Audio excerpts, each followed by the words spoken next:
Buenas tardes, hermanos, hermanas y amigos y amigas de Gracia y Paz. Una vez preguntaron a un medallista olímpico cuál era la clave de su éxito. Y él pensó y dijo, la perseverancia. Y dijo más, dijo, la perseverancia es la característica del vencedor. En esta tarde hablaremos sobre la fe, pero el título de ese mensaje es la perseverancia de la fe. Por lo tanto, busca tu Biblia, tenla aí a tu lado e vamos empezar. E quero empezar com um hecho histórico. Em 1644, por supuesto siglo XVII, el rei Carlos II de Inglaterra decidiu que o Reino Unido, o sea, Grã-Bretanha em sua totalidade, necessitava de uma fé unida, porque uma fé unida hace um povo mais poderoso. Era o que ele pensava e é certo. Por lo tanto, era necessário um entendimento unido e unificado de las Escrituras através de um estudo sério de la misma, 1644. O lugar desse evento foi a Abadia de Westminster, em Londres. O salão se chamava, não por casualidade, não por coincidência, o Salão de Jerusalém, que todavia se chama assim. Las mentes y los eruditos bíblicos, los teólogos más grandes de Gran Bretaña fueron convocados y se reunieron con los lords, con los sirs, con los comisionados, para pasar 5 años de estudio intenso, 5 años de discusión para producir una declaración de doctrina fiel a la Escritura y fiel al Evangelio. Bueno, en 1649 habían terminado y lo que se logró ahí se conoció y se conoce como el Credo de Westminster. En ese credo hay una afirmación acerca de la salvación, llamándola de manera exacta perseverancia. La Confesión de Westminster, en su capítulo 17, sección 1, dice, y cito, aquellos a quienes Dios ha aceptado en su amado, llamado eficazmente santificado por su Espíritu, no pueden caer ni de manera total ni final de un estado de gracia, sino que ciertamente si perseveran en él hasta el final, serán salvos. Significa que aún los caídos tienen la oportunidad de arrepentimiento y salvación a través de la restauración de su fe. Yo he estado en lechos de muerte muchas veces, acompañando a enfermos en su lecho de muerte, más de lo que quisiera, claro. Y no he visto en ninguna vez, en ninguna ocasión, a un cristiano que, habiéndose alejado de Cristo alguna vez, no haya regresado a la redil del Señor. Hubo una ocasión en que la persona estaba, la palabra creo que es entubada, estaban los aparatos conectados a él, estaba su esposa, su familia, sus hijos ahí, un médico, una enfermera. Y me dijeron que, me habían comentado que él no podía responder, se escuchaba, pero no podía reaccionar. Entonces yo oré por él. Él ya tenía más de 20 años lejos del Señor, era un cristiano, pero no perseveró, se dejó llevar y estaba ya en sus últimos momentos. Y platiqué con él, oré por él, y mientras yo oraba, él estaba acostado, por supuesto, y se veían las lágrimas que se escorrían. Los médicos habían dicho que sus glándulas lacrimales ya no funcionaban y estaba llorando. Le pregunté si quería regresar al Señor y me dijeron otra vez, pastor, es que él no puede responder. Entonces yo me di cuenta de los aparatos y había un sensor que era sonoro. Y yo le di, y ellos comentaron que ese sensor era cuando la respiración se levantava um pouco mais, se aumentava a respiração, ese sensor producía un ruido. Bueno, tienes que usar lo que Dios te pone en las manos, ¿verdad? Es la herramienta. Y yo le comenté que dos bips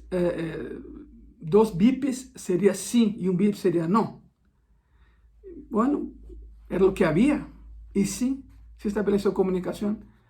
Yo le pregunté otra vez si le gustaría regresar al Señor y el aparato emitió dos bips y la gente se asustó.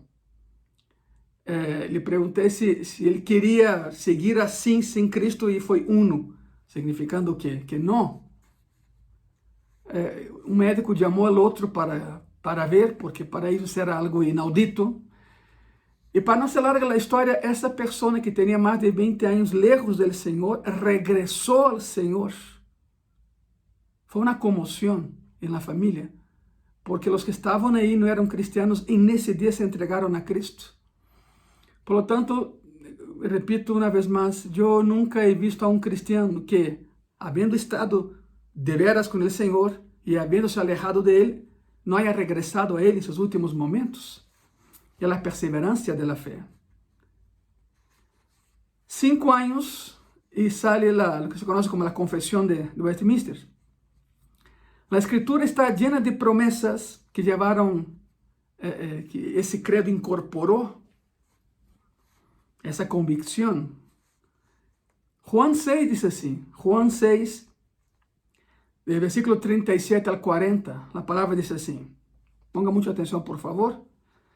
Todo lo que el Padre me da, vendrá a mí. Y al que a mí viene, no le echo fuera. Si alguna vez pensaste que Dios se alejó de mí, adivina quién se alejó. No fue Él, fuiste tú. Repito, todo lo que el Padre me da, vendrá a mí, y al que a mí viene, no le echo fuera. Porque he descendido del cielo no para hacer mi voluntad, sino la voluntad del que me envió. Y esta es la voluntad del Padre, el que me envió, que de todo lo que me diere no pierda yo nada, sino que lo resucite en el día postrero.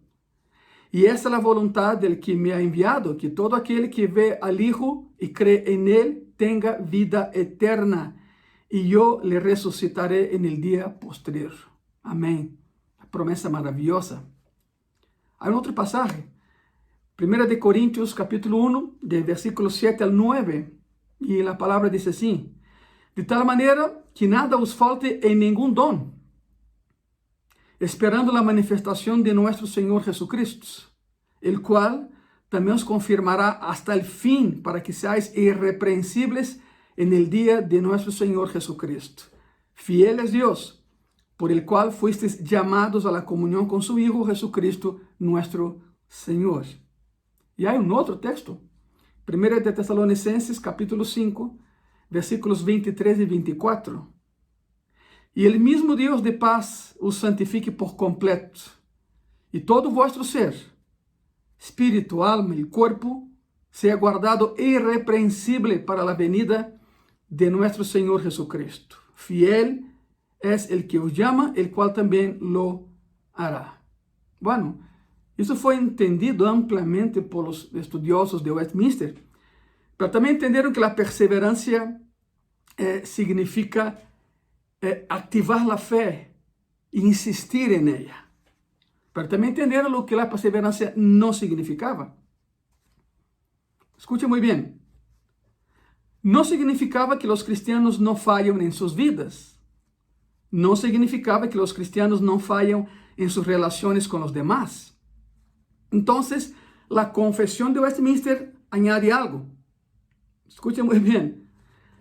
Cito: no obstante, los creyentes pueden, mediante las tentaciones de Satanás y del mundo, ser blancos de la corrupción que prevalece en ellos y el descuido de sus medios de preservación, y pueden caer en pecados y por un tiempo continuar en ellos, y de esta manera incurrir en el desagrado de Dios y entristecer al Espíritu Santo, y llegar a ser privados de ciertas medidas de sus gracias y comodidades, y que sus corazones se endurezcan y sus conciencias se hieran, se lastimen y escandalicen a otros y traigan juicios temporales sobre sí mismos. En otras palabras, y resumiendo todo eso, perseverancia en la fe no significa perfección. Tú y yo no somos perfectos. El único perfecto es Cristo, y lo sabemos. Pero eso no es excusa para pecar. Dios no busca perfección en ti, busca compromiso. Comprométete con Él. La doctrina de la perseverancia esencialmente es que la vida que es de Dios es permanente. Ok, un día todos vamos a morir. No será hoy, no será mañana, pero llegará este día. La pregunta es, ¿dónde pasarás la eternidad? Porque el cascarón regresa a la tierra, porque de ahí fue sacado Adán, y venimos de Adán. Pero la esencia, el alma y el espíritu se funden en un solo ser, en un cuerpo glorificado. Y entonces, ¿dónde pasarás tú la eternidad? Hay dos lugares. Por eso menciona el credo Westminster, y sabemos hasta hoy, será siempre cierto. O sea, la esencia del hombre, de la mujer, ese espíritu y alma tendrán que ir a algún lugar. Hay dos lugares, cielo y infierno. Es lo que dice la Biblia.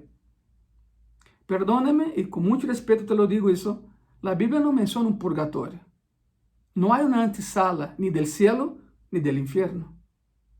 La Biblia, la palabra escrita por Dios, inspirada a los hagiógrafos sagrados, escrita por un periodo de 1500 años en 5 continentes por 44 autores diferentes, y hay una cohesión de Génesis, Apocalipsis.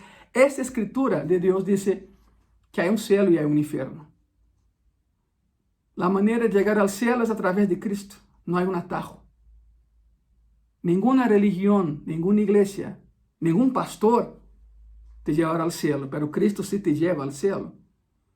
Por lo tanto, repito, la doctrina de la perseverancia esencialmente habla que la vida que Dios da es eterna, es permanente. Pero ¿dónde pasarás tú la vida eterna? El regalo de la vida eterna es permanente. Es un regalo de gracia soberana. Es un regalo de misericordia, y otra vez es permanente. Esa es la razón por la que Jesús dijo, el que perseverare hasta el final será salvo. Palabras de Cristo. La seguridad en Cristo está conectada a la perseverancia de estar con Él, luchar para estar con Él. Y quizá la pregunta de esta tarde, la primera pregunta que venga a tu mente en esta tarde sea, ¿y qué pasa con aquellos que un día fueron cristianos, pero no perseveraron y se alejaron de Cristo y no quieren saber nada de Él ni de su iglesia? Bueno, nos remitimos a lo que les comenté anteriormente, ¿verdad? Que nunca he visto a un cristiano verdadero que un día, habiéndose alejado de Él, no haya regresado a Él antes de su muerte física. Pero hay un pasaje, te lo quiero leer. Primera de Juan, capítulo 2, versículo 19. Escuche bien eso.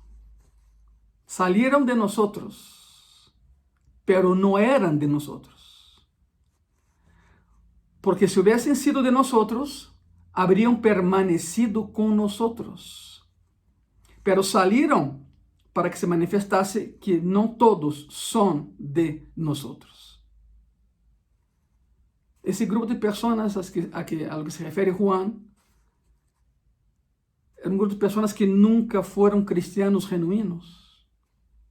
Si alguien se aleja de Cristo, si alguien suelta a Cristo por alguna razón, es que nunca fue un cristiano verdadero. Nunca hubo un compromiso.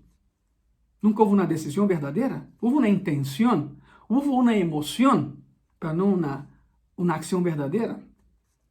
Cuando alguien abandona a Cristo, abandona la verdad del Evangelio, abandona la virtud y la santidad. Esa es la evidencia de una fe superficial. De lo contrario, permanecerían con Cristo. Pero una fe superficial no sirve. Hay que profundizar. Y eso solo con el tiempo, con la entrega y con la perseverancia en la fe se puede lograr. El texto de esta tarde, vamos a estar orbitando entre varios textos, pero el texto principal de esta tarde es 1 de Pedro, capítulo 1, del versículo 3 al 9. Daré lectura a ese texto. Bendito el Dios y Padre de nuestro Señor Jesucristo, que según su grande misericordia,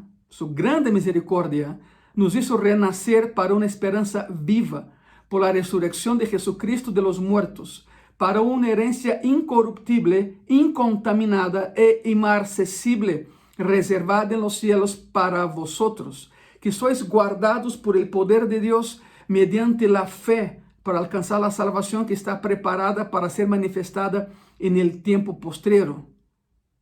En lo cual vosotros os alegráis, porque ahora, por un poco de tiempo, si es necesario, tengáis que ser afligidos en diversas pruebas, para que sometida a prueba vuestra fe, mucho más preciosa que el oro, el cual, aunque perecedero se prueba con fuego, sea hallada en alabanza, gloria y honra cuando sea manifestado Jesucristo.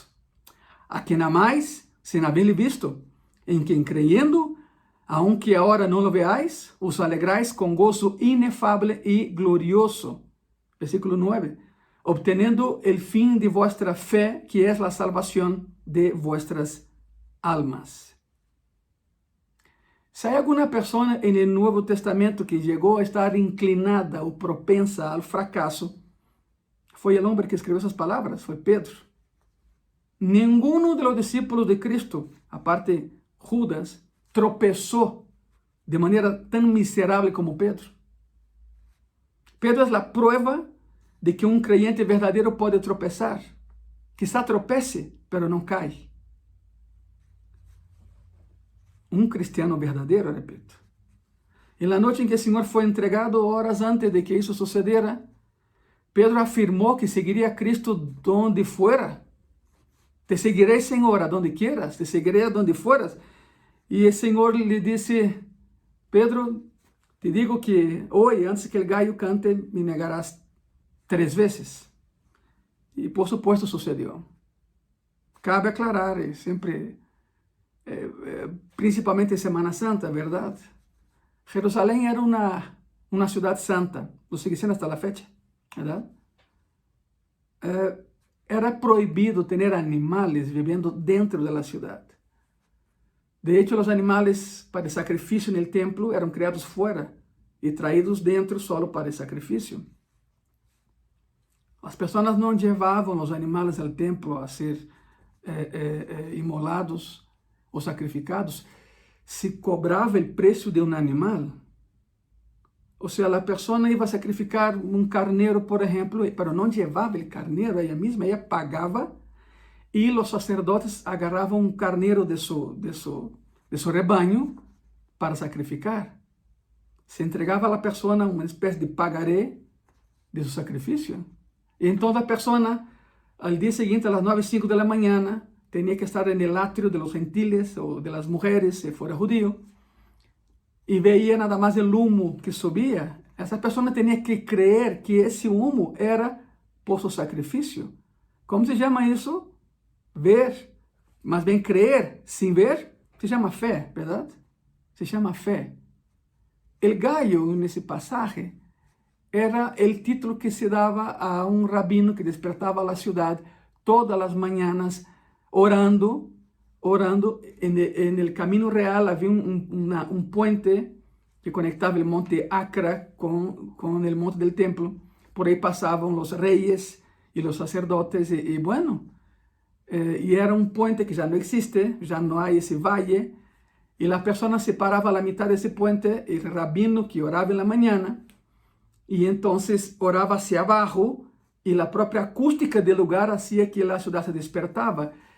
Ese rabino que despertaba la ciudad tenía un título que era el gallo, el que despertaba. Entonces, no quiero acabar con tu alegría, no quiero acabar con la cultura que tienes en tu corazón, en tu mente, pero a ciencia cierta y bíblicamente nunca hubo un animalito, nunca hubo un gallo cantando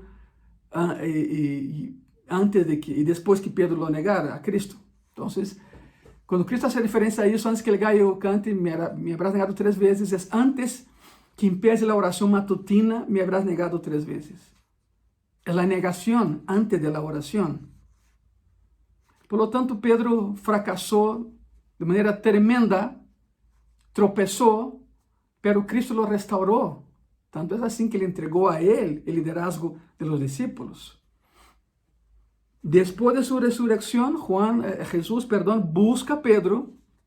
Jesús busca a Pedro e lo restaura. E sabemos, lhe dá liderazgo da igreja. Quero ler-te um passagem paralelo a esse. Lucas 22. Lucas 22, versículo 31 e 32. E a palavra diz assim: Dijo também el Senhor, Simón, Simón, he aquí Satanás os ha pedido para zarandearos como a trigo. Hay una sacudida, ¿no? Pero yo he rogado por ti que tu fe no falte, y tú, una vez vuelto, confirma a tus hermanos. Claro, Jesús sabía que Pedro lo iba a negar, lo iba a abandonar, pero también que regresaría, y cuando regresara era de una vez por todas. De una vez por todas. Es curioso, cada vez que vemos en la Biblia que Cristo se refere a Pedro como Simón, Simón, hace referencia a su nombre anterior a su conversión. Significa, Pedro, estás actuando como si no me conocieras. És um cristiano que atua como se não foras cristiano. Então, cada vez que dizia Simão, Simão, Pedro se ponia tenso e quizás pensava, e agora que hice? La reguei em algo. Que hice? Era um mensagem direto. A resposta de Pedro, obviamente, demonstra que ele pensava que ele tinha o poder para aferrar-se, e nele estava o poder. Lucas 22, versículo 33, y él le dijo, Señor, dispuesto estoy a ir contigo no solo a la cárcel, sino también a la muerte. El Señor sabía que eso no era verdad. Y él le dijo, Pedro, te digo que el gallo no cantará hoy antes que tú niegues 3 veces que me conoces. Ahí está el gallo. La fe de Pedro no fracasaría porque Jesús oró para que no fracasara. Jesús oró conforme a la voluntad de Dios. Por eso la fe de Pedro no fracasaría. Entonces, cuando él oró por Pedro que su fe no faltara, ¿cómo oró? ¿Cómo oró Jesús? Miren Juan, capítulo 17, versículo 11, por favor. Juan 17, 11. Y ya no estoy en el mundo, mas estos están en el mundo. Y yo voy a ti, Padre Santo, a los que me has dado, guárdalos en tu nombre, para que sea uno, así como nosotros. Es una unidad que persevera en la fe. Y en el versículo 15 hay una explicación más detallada de la intercesión de nuestro Señor por Pedro. Miren qué curioso. Juan 17, del versículo 15 al 24. No ruego que los quites del mundo, sino que los guardes del mal. No son del mundo, como tampoco yo soy del mundo. Santifícalos en tu verdad. Tu palabra es verdad. Como tú me enviaste al mundo, así yo los he enviado al mundo. Y por ellos yo me santifico a mí mismo, para que también ellos sean santificados en la verdad. Mas no ruego solamente por estos, sino también por los que han de creer en mí por la palabra de ellos. Bueno, somos nosotros, somos frutos de esa predicación de esos hombres, ¿verdad? Para que todos sean uno, como tú, oh Padre, en mí y yo en ti, que también ellos sean uno en nosotros, para que el mundo crea que tú me enviaste. La gloria que me diste, yo les he dado, para que sean uno, así como nosotros somos uno. Yo en ellos y tú en mí, para que sean perfectos en unidad, para que el mundo conozca que tú me enviaste y que los has amado a ellos como también a mí me has amado. Padre, aquellos que me has dado, quiero que donde yo estoy, también ellos estén conmigo, para que vean mi gloria que me has dado, porque me has amado desde antes de la fundación del mundo. Esa es la oración intercesora de Jesucristo. Esta es la oración apasionada de nuestro Señor, que los cristianos seamos guardados del poder del maligno, que seamos santificados por la palabra de Dios, que seamos llevados a la gloria como una unidad, todos los redimidos que perseveren hasta el fin en la fe que recibimos de Él. Pero hay que perseverar. Ese es nuestro trabajo, perseverar en la fe. Hebreos capítulo 7, versículo 25, dice así, por lo cual puede también salvar perpetuamente a los que por él se acercan a Dios, viviendo siempre para interceder por ellos. La doctrina de la perseverancia de los santos, hermanos, hermanas, amigos y amigas, dice que los cristianos verdaderos van a perseverar. Pase lo que pase, van a perseverar. Y Dios nos va a ayudar. No dice que están seguros sin importar lo que hagan. No, dice que perseverarán. No dice que si aceptaron a Jesús en un momento, terminarán en el cielo. Dice que perseverarán en la fe que hayan recibido del Señor. Y Él nos va a ayudar en esa fe.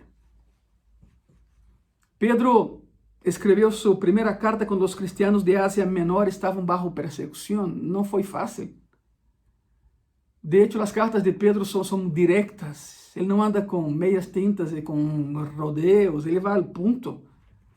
Por isso, a mim, em particular, me gusta tanto o que Pedro escreve. Escreve bajo a persecução em Ásia Menor. Os cristianos daquele entonces temiam por suas vidas, temiam que sua fé fracassara quando fora provada, de maneira que oravam e se agarravam de Cristo. Pedro les recordou que eram estrangeiros no mundo, eram cidadãos del cielo, tinham uma cidadania celestial, residentes de um reino celestial, pedras vivas en el templo de Deus, um real sacerdócio, pueblo adquirido por Deus. Todo isso Ele les recuerda en essa carta maravilhosa. E vosotros sois, essa é tu identidade. Em lugar de darles uma dose de empatia e comiseração, e boas palavras e boas intenções, Pedro los apunta a sua segurança absoluta em Cristo. Permaneçam em Cristo, perseverem na fé em Cristo. Poderiam perder todas as possessões terrenales, poderiam perder suas vidas e aún assim, teriam uma herança celestial reservada para aqueles que perseveram. A pergunta é: como perseveramos? De que maneira? Estás com tu pluma, um quaderno, pois é a hora de usá-la, verdade? De usá-los. Número 1, em primeiro lugar, perseveramos nesta vida com uma herência viva. A vida eterna inclui esperança e herência viva. Regressemos a 1 de Pedro, por favor. 1 de Pedro, capítulo 1, versículos 3 e 4.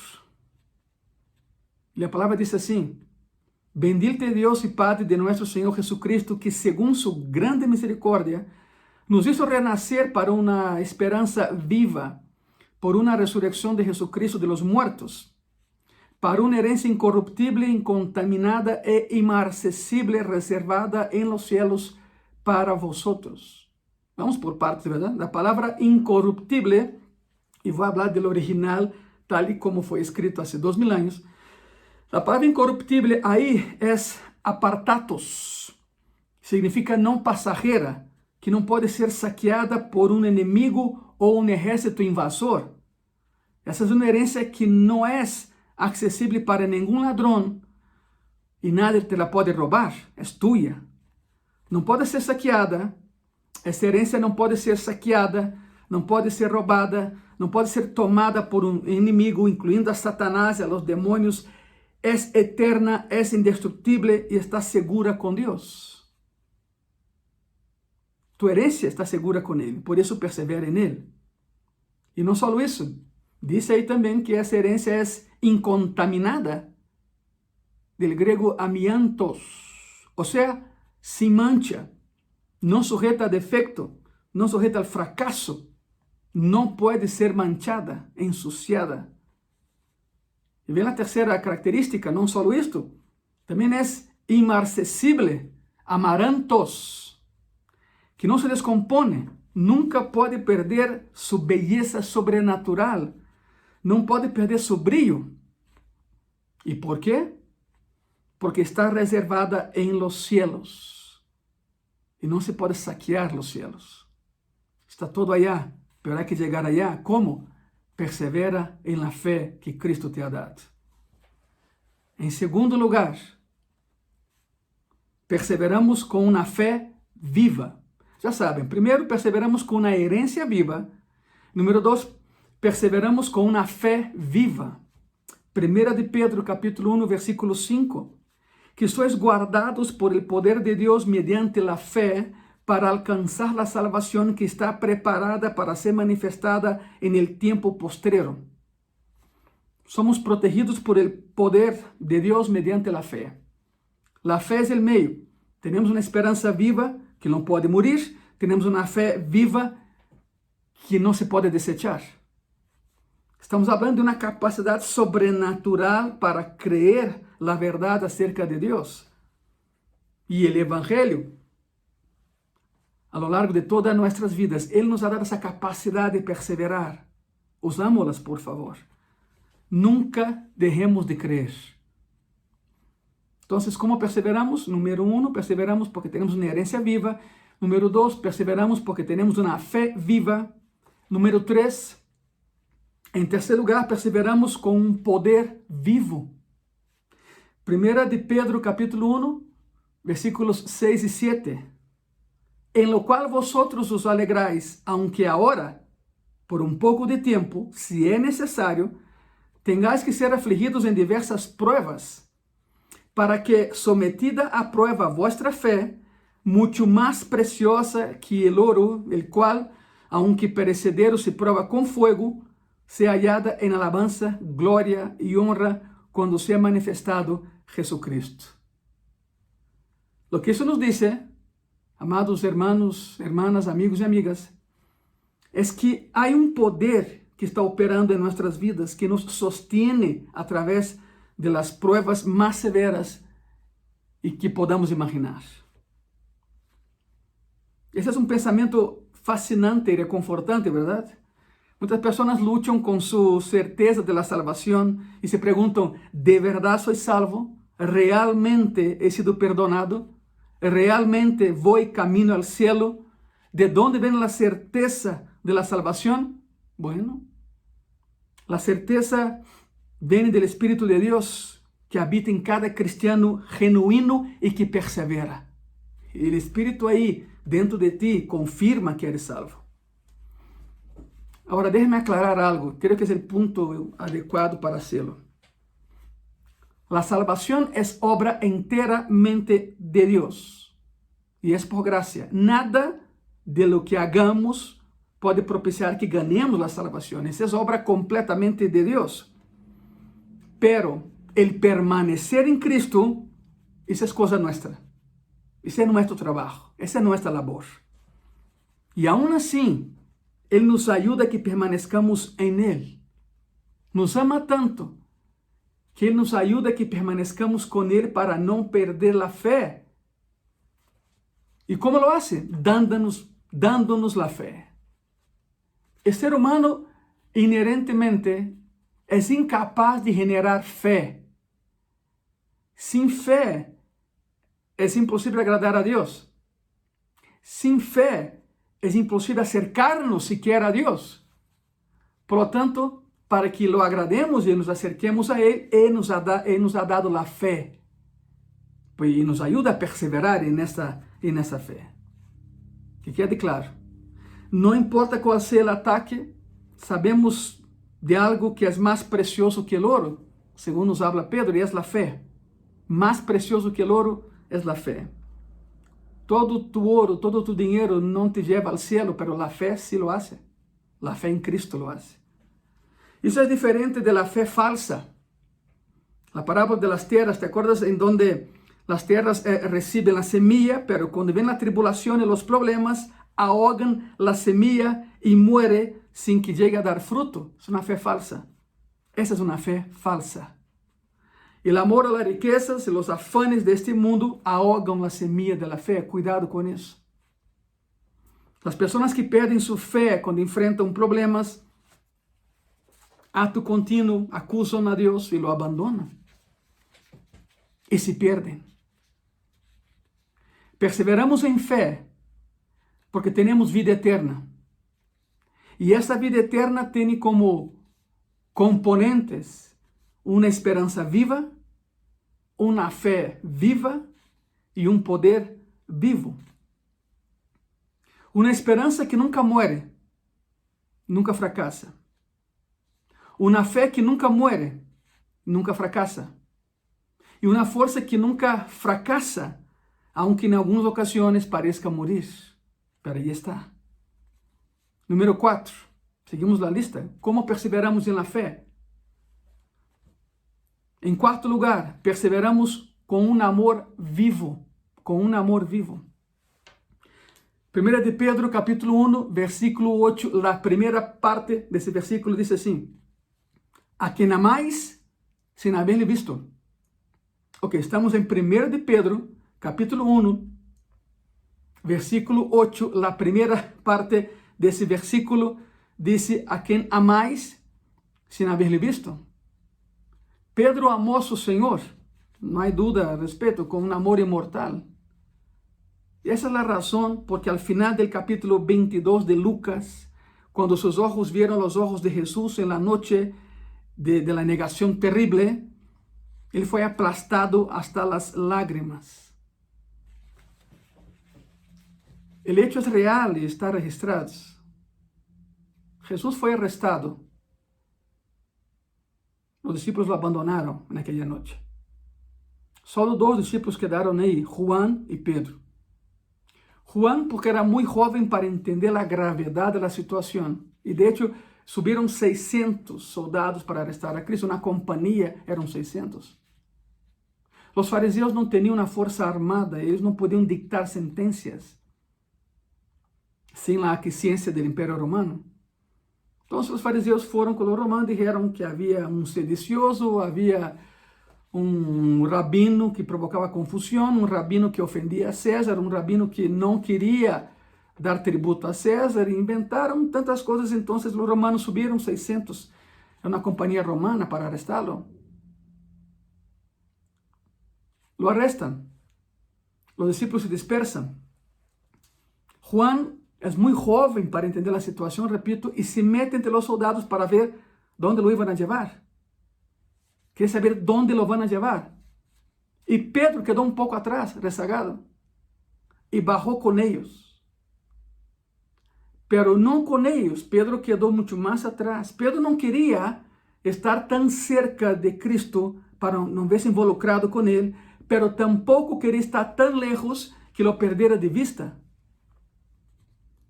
Es algo curioso porque cristianos así son los primeros que caen cuando vienen los problemas. El cristiano que no quiere estar tan cerca de Cristo, pero tampoco tan lejos que pierda sus bendiciones. Son personas que están con un pie en la iglesia y un pie en el mundo. Son los primeros que truenan. Así hablamos en México, ¿verdad? Son los primeros que caen cuando ven la primera prueba. No quiere estar tan cerca de él para que no diga: tú eres cristiano. No, yo no soy cristiano, yo voy allá, pero no. Me gusta la música. me gusta la música. O hay personas que dicen: es que me gusta cómo habla el pastor, aunque no le entiendo nada, pero es muy chistoso su acento. Pero no soy cristiano, no, nada que ver, nada que ver. Ustedes no pueden imaginar la cantidad de llamadas que he recibido de personas que ahora sí quieren estar con Cristo. Qué bueno, les felicito. Espero que eso sea verdadero, ¿verdad? Espero que esa fe sea verdadera. Espero que perseveren cuando pase esa pandemia. Yo espero que se acuerden de que son cristianos. Y sí, hemos atendido, hemos hablado. No puedo salir a atenderlos en persona, claro, pero mi esposo y yo hemos atendido a personas así, que una vez pasaron por la iglesia y ahora quieren regresar y dicen: cuando abran, ahí voy a estar yo. Qué bueno, si tú me estás viendo, bienvenido, te felicito. Sigamos juntos en eso. Pero que esa fe no sea estacionaria. Que esa fe no sea nada más dependiendo de la situación, ¿verdad? Por eso, un cristiano que no quiere estar tan cerca de Cristo para que no le digan: eres cristiano, pero que tampoco está tan lejos para que no pierda sus bendiciones, son los primeros cristianos que caen cuando vienen las pruebas y los problemas. Bajaron con Cristo, lo llevaron a casa de Anás. Anás ya no era un sacerdote, pero era viejo y tenía todavía el poder en las manos. Y de ahí todos vivían en una privada, podemos decir así. Llevaron con Anás, después con Caifás, que era el sumo sacerdocio en turno, un sacerdote en turno, ¿verdad? Y Pedro se metió con ellos para ver qué estaban haciendo. Juan se meteu primeiro porque a família de Juan suplia de pescado a la família de los sacerdotes, então lo conhecia e ele entrou. Curioso, porque Pedro entra e vai à mitad. Sempre havia uma fogata prendida, sempre. A cultura judia é esta, luz, tem que haver luz. E sempre havia uma fogata, uma hogueira prendida aí, e estavam assando comida ou algo para esperar, porque se correu a voz do distúrbio. Se acercava a Páscoa, era a Páscoa, verdade? Detalhes que, quando vem a Pedro, uma mulher se acerca e diz: oye, eu te conozco, tu estavas com ele, verdade? E imediatamente, não, déjame em paz, eu nunca estuve com ele. Primeira negação. Pedro se aleja em direção à salida. A muchacha traz a outra e diz: verdade que sim, uma platicando com a outra, verdade que hemos visto a este com ele que está aí adentro, verdade que é de seu grupo? E Pedro, solta uma blasfêmia, diz: já te dije que não lo conozco, nem sei quem é. E se aleja mais a la salida. Sem que Pedro se dera conta, estava a um lado da casa de Caifás, e as casas judías são bajas e tem uma sola ventana, uma ventana à altura do ombro de um homem. Uma sola ventana para que entrara aire, para que se pudesse ver afuera ou adentro. Pois Pedro se para aí em choque, porque lo havia reconhecido, não se dá conta em onde está parado. Então vem a muchacha primeiro, a outra, e já uma multitud, e já não lhe perguntam, a multitud afirma: sim, tu estavas com ele. Tu estavas com ele. E Pedro, para callar a multitud, grita e lo nega: nunca lo he visto, não sei quem é. Quando Pedro termina de negar por terceira vez, empieza a oração matutina em Jerusalém. Ou, se vamos ao texto bíblico, é o gallo cantou, já explicamos isso.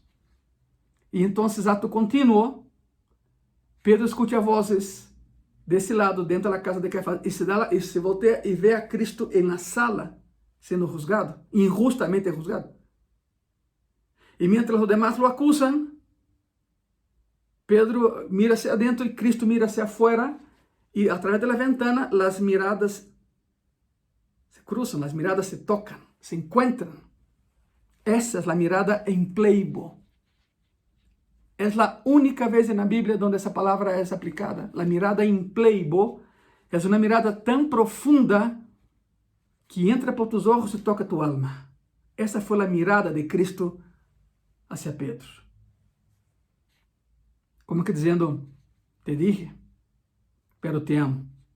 Não todo está perdido. Te amo. Por isso Pedro sai de aí chorando. Quizá pensou: aunque seja verdade que esse seja mi Messias, aunque seja verdadeiro que depois de 3 dias ressuscite, nunca me vai perdonar. E oh, surpresa, verdade? Uno não pode dimensionar o amor de Deus em el parâmetro humano. Porque humanamente hablando, nos hacen algo e dizemos: ok, soy cristiano, pero espérame, ni te acerques a mí por un momento, ¿no? Es la verdad. Pero Cristo no. Depois que ressuscitou, Cristo foi por Pedro. Quero que tenha mente cinematográfica nesse momento, está bem? Ok, perfeito. Crucifixão, Páscoa judia, 3 dias depois, Pedro regressa a pescar desde o mesmo lugar onde o Senhor o havia sacado 3 anos antes para ser pescador de homens. Pedro, usando uma expressão muito mexicana, Pedro manda a volar seu ministério. Quizá Pedro pensou: pues murió, lo vi clavado, de lejos lo vi clavado na cruz, murió, lo sepultaram. Não vai regressar. E de pronto Pedro pescando, como se a vida seguira normal, pero por supuesto algo dentro dele havia cambiado. E Pedro vê a praia e vê a alguém cocinando algo em uma fogata e desayuno. E Pedro vê a pessoa que lo está fazendo e sua mente não pode concebir. Digo, não pode ser, não pode ser ele. Não pode ser ele. Pero de pronto lo vê melhor e sim, é Cristo na playa, ressuscitado, vivo como ele havia prometido. Pero Pedro não perseverou nessa fé. Ele pensava que sim, pero não. Não quero ser tão larga essa história, porque o ponto é outro, pero Pedro, já sabem a história, Pedro nada, chega à praia primeiro, e aí tem a plática fantástica. Pedro, tu me amas, pero a demanda é muito alta. Pedro, el amor ágape, tu me agapeas, significa, tu me amas como eu te amo, de maneira incondicional, e o silêncio habla mais que mil palavras. Passa rato e Cristo baja a demanda de amor. O que Cristo queria era não perder a Pedro, e que não se perdera a Pedro. Pedro, tu me fileas, ou seja, somos amigos. E mais abaixo, Pedro, ao menos te caigo bem. Cristo baja sua demanda de amor a nosso nível, porque nunca poderemos amar-lhe a Ele como Ele nos ama a nós. Cristo empieza aqui com Pedro e baja a lo mais profundo. Ao menos te caigo bem, Pedro. Tu lo sabes, Senhor. Tu lo sabes. Como que dizendo, eu te entreguei. Me sinto avergonzado, pero eu te neguei. Eu neguei. E Judas se entregou, pero eu neguei que te conhecia. E o mais improvável, não? Porque Cristo disse, ok, apacenta minhas ovelhas. Te nombro líder da igreja. Alguns pensam, pero por que se Pedro havia negado? Bueno, é que por primeira vez em sua vida, Pedro foi honesto. Por primeira vez em sua vida havia coerência entre sua fé e sua vida. Como que eu quisiera, Senhor, estou arrependido, Senhor, pero não, eu te neguei, não puedo. Pedro apacenta minhas ovelhas, e a partir de aí, Pedro foi um huracão.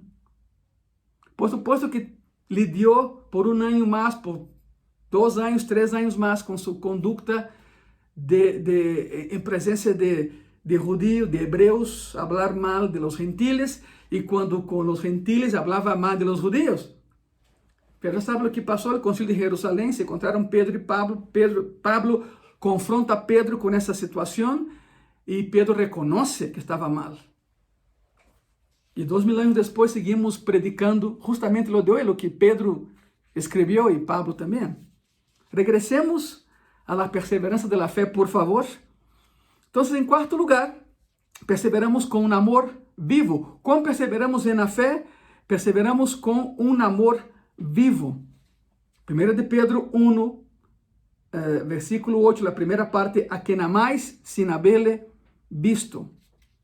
E número 5, em quinto lugar, perseveramos com um gozo vivo.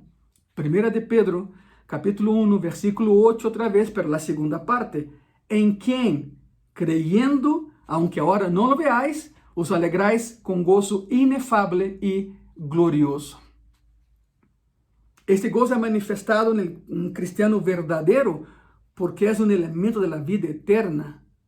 Nunca encontrarás na Bíblia uma expressão como ser feliz, mas vas a encontrar gózate, ser gozoso, regocíjate. Qual a diferença entre alegria e gozo? A alegria é passageira. A alegria do ser humano está basada em ter ou não ter. Ok, tenho um carro, compro um carro, lo saco de la agencia, lo llevo a algum lugar para tomar um refresco, lo dejo aí, quando regresso já não estão as llantas del carro. Ou não está o carro. Tu alegria de tê-lo já não existe, então já não eres alegre. A alegria do homem se basa em ter ou não ter, pero o gozo vem de Deus. Por isso o gozo nunca termina. Por isso, aún através de problemas, de adversidades, de enfermedades, puedes ter o gozo de Cristo em tu vida. Ser gozoso, dizia Pablo. Ser gozoso. E a pergunta é, e que obtenemos depois de tantas lutas em perseverar por la fé e em la fé? Depois de todo o que hemos vivenciado, que ganhamos com isso? Nada más para que quede claro lo que estamos hablando. La perseverancia de la fe. ¿Cómo perseveramos en la fe? En primer lugar, perseveramos en esta vida con herencia viva. En segundo lugar, perseveramos con una fe viva. En tercer lugar, perseveramos con un poder vivo. En cuarto lugar, perseveramos con un amor vivo. En quinto lugar, perseveramos con un gozo vivo. Y entonces la pregunta, ok, después de todo eso, ¿qué es lo que gano yo? ¿No? ¿Qué ganamos nosotros? ¿Qué obtenemos después de tantas luchas en perseverar en la fe? Ok, Primera de Pedro, capítulo 1, versículo 9. Obteniendo el fin de vuestra fe, que es la salvación de vuestras almas. Eso es lo que obtenemos. En la noche en que fue entregado, Jesús tomó la cena de Pascua con sus discípulos en el aposento alto. Ya sabemos la historia. Estando ahí, les dio instrucción a sus discípulos. Después que Judas se retiró para entregarlo, la cosa cambió, la plática cambió. Y salió por su propia voluntad, ya saben, nada lo forzó a hacer eso. Entonces, cuando Judas sale y quedan los 11 y Cristo, el discurso del aposento alto da un giro, cambia. Juan, capítulo 15, versículo 1 al 4, quizás tú digas, pastor, ¿qué tiene que ver el aposento alto con la perseverancia de la fe? Vamos para allá, un poco más. Juan capítulo 15, de versículo 1 al 4, dice así la palabra, yo soy la vid verdadera, y mi Padre es el labrador. Todo pámpano que en mí no lleva fruto, lo quitará. Y todo aquel que lleva fruto, lo limpiará para que lleve más fruto. Ya vosotros estáis limpios por la palabra que os he hablado. Ya no estaba Judas ahí, acuérdense. Permaneced en mí y yo en vosotros. Como el pámpano no puede llevar fruto por sí mismo, si no permanece en la vid, así tampoco vosotros, si no permanecéis en mí. La perseverancia de la fe. La vida cristiana se basa no en cómo tú la hayas empezado, sino cómo la vas a terminar. Persevera. Él está hablando acerca de Judas, quien es la rama sin fruto, la rama que es cortada, el que es echado fuera, seco, recogido, echado en el fuego y consumido, porque así quiso él. Es curioso porque hay personas que dicen, es que Judas foi obrigado a entregar a Cristo. ¿Dónde está isso na Bíblia? Los 12 tinham a mesma capacidade de entregar a Cristo que Judas. Pónganse a pensar. Judas estuvo nas mesmas pláticas com os discípulos. Nunca houve um episódio onde Cristo haya chamado a los 11 a um lado e deixado a Judas. Não. Judas estava aí no grupo por 3 anos e meio. Todo o que Cristo dijo a eles, lo dijo a Judas. Sempre que Cristo fazia um milagre e estavam os discípulos aí, também estava Judas. Não, Judas decidiu fazê-lo. Judas não perseverou e terminou como terminou. Ela era a rama Judas, a que foi cortada, a que decidiu ser cortada, não perseverou e então desertou. E nosso Senhor les disse a estes 11, versículo 4, dice, permaneced en mí. Es la palabra griega menó. No menón, menó. Permaneced en mí. ¿Sabe lo que ele está dizendo aqui? Quédense. Permaneced en mí. Quédense. No hagan lo que Judas hizo. Quédense. Permanezcan conmigo. Miren isso. Permanezcan conmigo. Si se quedan, voy a establecer mi residencia, mi casa en ustedes. Si se quedan, darán mucho fruto. Si se quedan, voy a oír y responder sus oraciones. Si se quedan, tendrán gozo. Por lo tanto, quédense. Permanezcan en la fe. Es lo que decía Cristo a sus 11. Perseveremos en la fe. Perseveremos en la fe. Quedémonos con Cristo.